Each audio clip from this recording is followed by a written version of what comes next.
Assalamualaikum warahmatullahi wabarakatuh. Halo teman-teman semua. Perkenalkan, nama saya Hanifah Livia Putri. Di sini saya akan melakukan praktikum mengenai faktor-faktor yang mempengaruhi laju reaksi. Selamat menyaksikan. Tujuan dari praktikum ini, yang pertama, siswa dapat menentukan faktor-faktor yang mempengaruhi laju reaksi dengan melakukan percobaan. Yang kedua, siswa dapat menganalisis keterkaitan teori tumbukan dengan faktor-faktor yang mempengaruhi laju reaksi. Proses berlangsungnya reaksi kimia itu dapat dipengaruhi oleh beberapa faktor.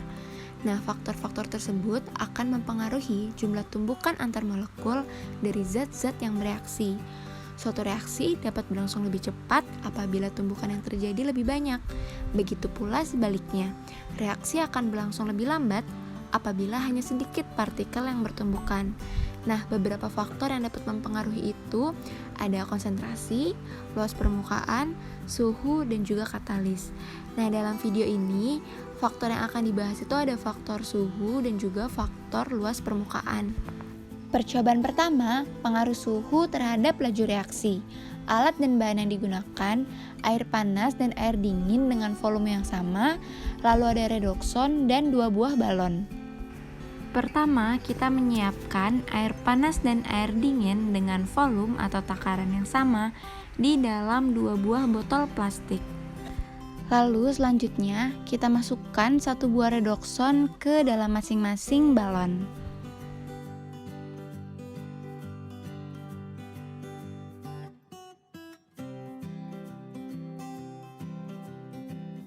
Kemudian diletakkan ujung balon ke dalam ujung botol secara kuat.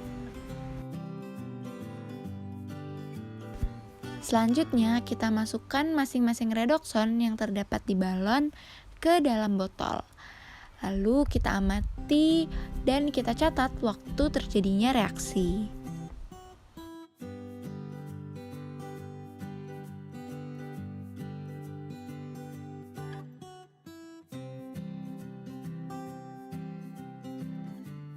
Untuk hasilnya, air panas membutuhkan waktu 44 detik untuk melarutkan redoxon, sedangkan air biasa membutuhkan waktu 2 menit 46 detik.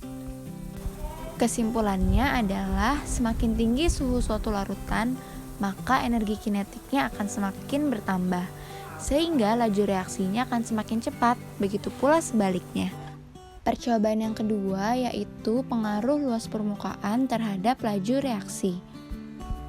Alat dan bahan yang digunakan yaitu 2 buah botol plastik yang berisi air biasa dengan volume yang sama, lalu ada redoxon dengan bentuk keping utuh dan bentuk serbuk, dan juga balon. Langkah pertama, dimasukkan masing-masing redoxon yang berbentuk keping utuh ataupun serbuk ke dalam masing-masing balon.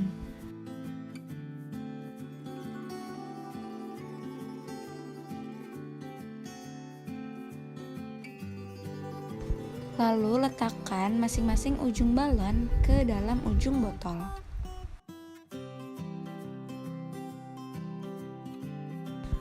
Lalu masukkan redoxon yang terdapat di balon ke dalam masing-masing botol. Lalu kita amati waktu dan perubahan yang terjadi.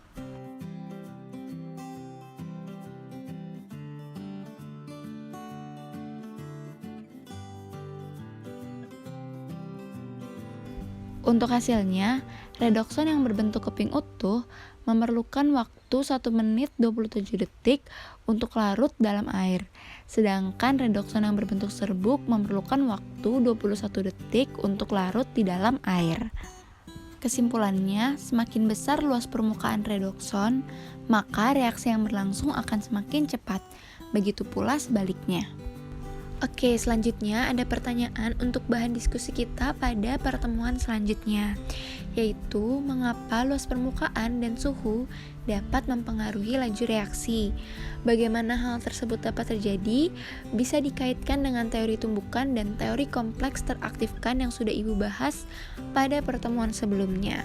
Nanti kita bahas bersama-sama di pertemuan selanjutnya. Sekian untuk praktikum kali ini, kurang lebihnya mohon maaf. Wassalamualaikum warahmatullahi wabarakatuh.